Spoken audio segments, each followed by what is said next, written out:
Hello students, I am Kiran Gupta from MB international school नया गांव कोटा।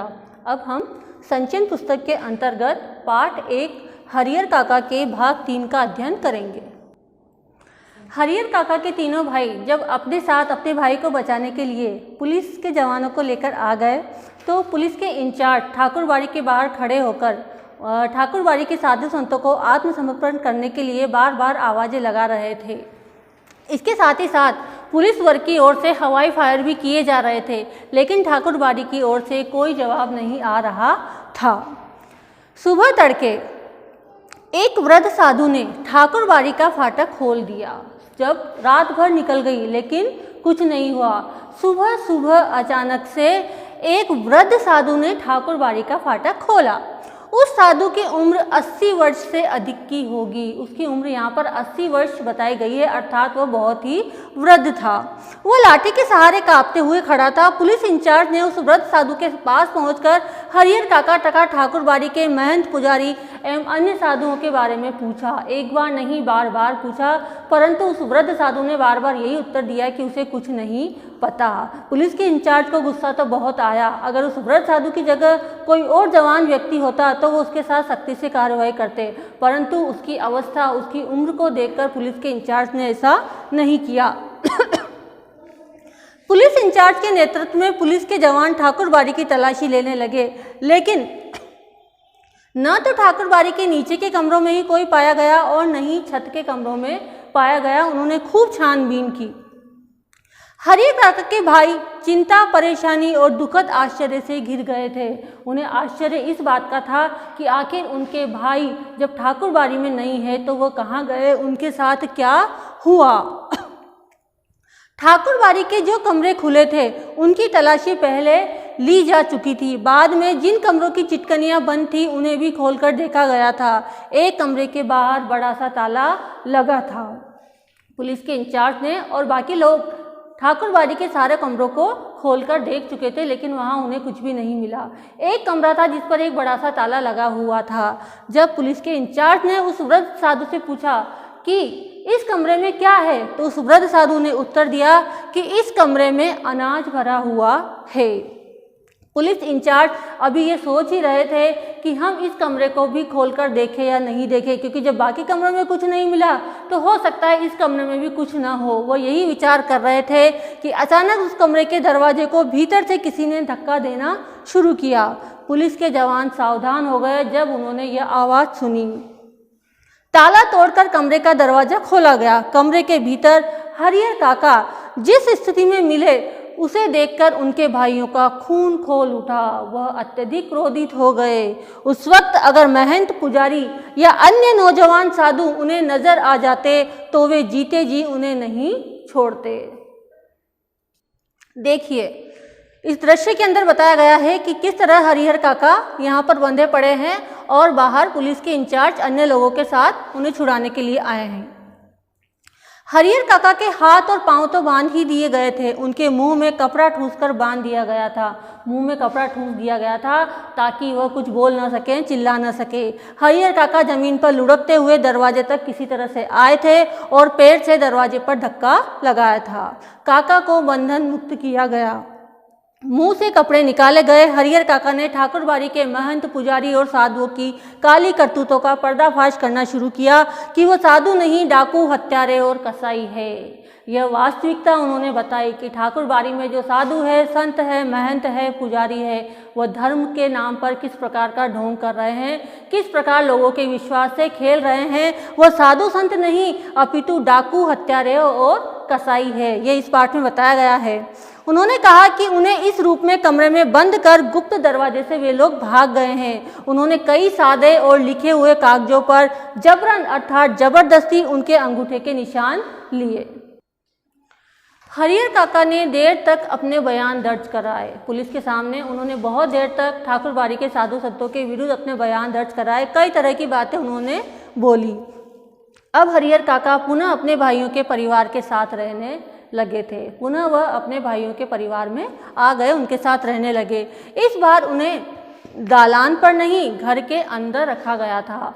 पहले उन्हें दालान अर्थात बरामदे में रखा गया था। उनका वो दालान में ही सोते थे और वहीं अपने सारे क्रियाकलाप करते थे, परंतु अब उन्हें घर के अंदर किसी बहुमूल्य वस्तु की तरह संजोकर अर्थात बहुत ही सावधानी के साथ रखा गया था। उनकी सुरक्षा के लिए रिश्ते नाते में जितने सूरमा थे अर्थात जो साहसी कहलाते थे उनको बुला लिया गया था। उनकी दिन रात की चौकसी थी। तीनों भाइयों ने अपनी अपनी ड्यूटी बांध ली थी कि कब किस समय उनको उनकी पहरेदारी करनी है। इसके साथ ही साथ हरिहर काका को बाहर नहीं जाने दिया जाता था। यदि किसी आवश्यक कार्य से उनको बाहर भी जाना पड़ता था तो उनके साथ 4 आदमी हथियारों से लैस भेजे जाते थे। इधर ठाकुरबाड़ी का दृश्य भी बदल गया था। ठाकुरबाड़ी का दृश्य किस तरह से बदला था? हमने इस कहानी में पढ़ा है कि ठाकुरबाड़ी में महंत जैसे दबंग, क्रूर और खूंखार व्यक्ति थे। तो दृश्य बदल गया अर्थात अब एक से एक खूंखार लोग ठाकुरबाड़ी में आ गए थे जिनको देखकर ही डर लगता था। उनके व्यक्तित्व से, उनके स्वभाव से वो सरल और विनम्र नहीं अपितु आपराधिक किस्म के व्यक्ति लगते थे। गांव के बच्चों ने तो ठाकुरबाड़ी की ओर जाना बंद ही कर दिया था और इस घटना के बाद सारा गांव 2 वर्गों में बंट गया था। मैंने इस पाठ में पहले भी बताया है कि 2 वर्गों में से एक वर्ग जो ये चाहता था कि हरिहर काका को अपनी ज़मीन ठाकुरबाड़ी के नाम कर देनी चाहिए और दूसरा वर्ग यह था जो कहता था कि हरिहर काका को अपनी ज़मीन अपने भाइयों के नाम कर देनी चाहिए। और अब हरिहर काका एक सीधे साधे और भोले किसान की अपेक्षा चतुर और ज्ञानी हो चले थे। वो महसूस करने लगे थे कि उनके भाई अचानक उनको जो आदर सम्मान और सुरक्षा प्रदान करने लगे हैं उसकी वजह उन लोगों के साथ उनके सगे भाई का संबंध नहीं बल्कि उनकी जायदाद है। क्योंकि हरिहर काका के साथ इतनी सारी घटनाएं हो चुकी थी इसलिए वह अब अनुभवशील हो गए थे। वह ये जान चुके थे कि उनके परिवार में उनके भाई जो उनको महत्व देते हैं वो उनसे प्यार और स्नेह के कारण नहीं अपितु उनकी धन दौलत, उनकी ज़मीन जायदाद के लिए देते हैं। और यही कार्य महंत ने भी किया था। महंत भी उनकी ज़मीन के प्रलोभन से ही उनको आदर और सम्मान दे रहा था। वो समझ गए थे कि अपनी ज़िंदगी में अपनी जायदाद भाइयों को भी नहीं लिखेंगे और नहीं महंत को देंगे, अन्यथा फिर वो दूध की मक्खी हो जाएंगे अर्थात उनका कोई भी महत्व नहीं रहेगा। कोई उनका आदर नहीं देगा, कोई सम्मान नहीं देगा, न महंत देंगे और न ही उनके भाई देंगे। लोग निकाल कर फेंक देंगे, कोई उन्हें पूछेगा तक नहीं, बुढ़ापे का दुख बिताए नहीं बीतेगा। लेकिन हरिहर काका सोच कुछ और रहे थे और वातावरण कुछ दूसरा ही तैयार हो रहा था। ठाकुरबाड़ी से जिस दिन उन्हें वापस लाया गया था उसी दिन से उनके भाई और रिश्ते नाते के जो दूसरे लोग थे वह उन्हें बार बार समझा रहे थे कि वह अपने जीते जी अपनी ज़मीन भाइयों के नाम कर दे। उधर महंत की गिद्ध दृष्टि उसके ऊपर लगी रही थी, उनकी ज़मीन के ऊपर उसकी गिद्ध दृष्टि लगी हुई थी। सिर पर मंडा रहे तूफान से मुक्ति पाने के लिए उनके समक्ष अब यही एकमात्र रास्ता था।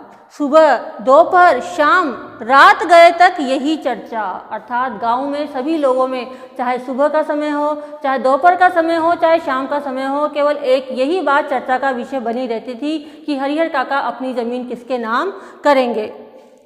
हरिहर काका ने कहा कि उनके भाइयों से उन्होंने कहा कि ज़मीन लिखने का कोई अर्थ नहीं अर्थात ज़मीन तुम्हारे नाम लिखने का कोई अर्थ नहीं, क्योंकि महंत ने अंगूठे के जो जबरन निशान लिए हैं उसके खिलाफ मुकदमा हमने कर दिया है। अर्थात उन्होंने अपने भाइयों से कहा कि तुम्हें घबराने की आवश्यकता नहीं है, मेरी मृत्यु के पश्चात तो मेरी ज़मीन स्वतः ही तुम्हारे पास आ जाएगी और महंत ने जो मेरे अंगूठे के निशान लिए हैं उसके खिलाफ मैंने मुकदमा दर्ज करा दिया है।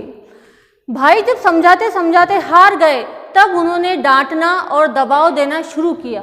आखिर भाई भी तो प्रलोभनवश ही उनसे रिश्ता बनाए हुए थे। भाई जब समझाते समझाते हार गए तो भाइयों ने उनको डांटना और उन पर दबाव देना प्रारंभ कर दिया। लेकिन काका इस रास्ते से भी राजी नहीं हुए अर्थात वह डरे नहीं।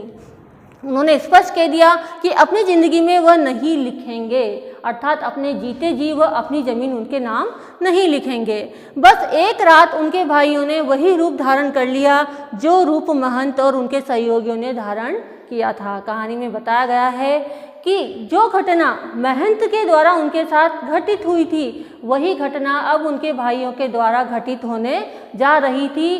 तो फिर पारिवारिक रिश्तों में और बाहर के रिश्तों में क्या अंतर रह जाता है, अर्थात केवल सारे रिश्ते स्वार्थ के बताए गए हैं।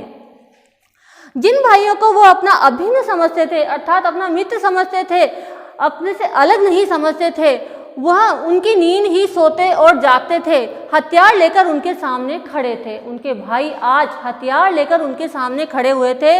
वह कह रहे थे, सीधे मन से कागजों पर जहाँ जहाँ जरूरत है अंगूठे के निशान बनाते चलो, अन्यथा मारकर यहीं घर के अंदर गाड़ देंगे।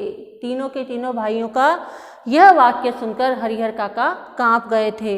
गांव के लोगों को कोई सूचना तक नहीं मिलने पाएगी। उनके तीनों भाइयों ने उनको धमकी दी कि इन कागजों पर अपने अंगूठे के निशान कर दो, अन्यथा तुम यहीं मारकर गाड़ दिए जाओगे और किसी को कानो कान खबर भी नहीं होगी। अगर पहले वाली बात होती तो हरिहर काका डर जाते।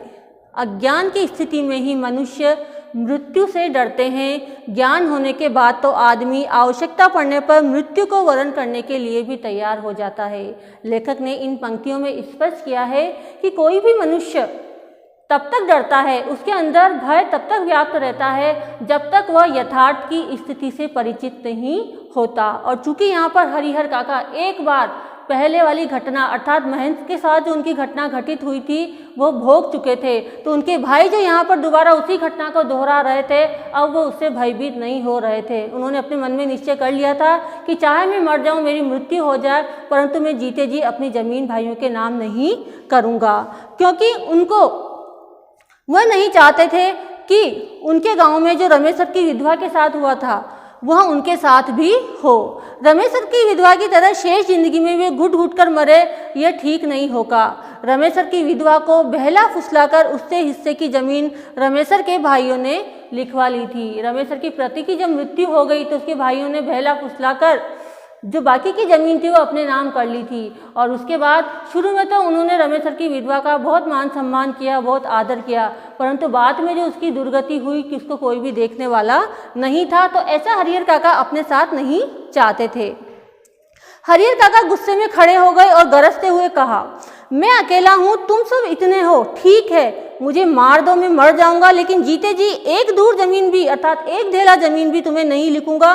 तुम सब ठाकुरबाड़ी के महंत पुजारी से तनिक भी कम नहीं हो। अर्थात अपने सगे भाइयों में और महंत साधुओं में उन्होंने कोई फर्क नहीं किया कि तुम्हारा व्यवहार भी उनके जैसा है।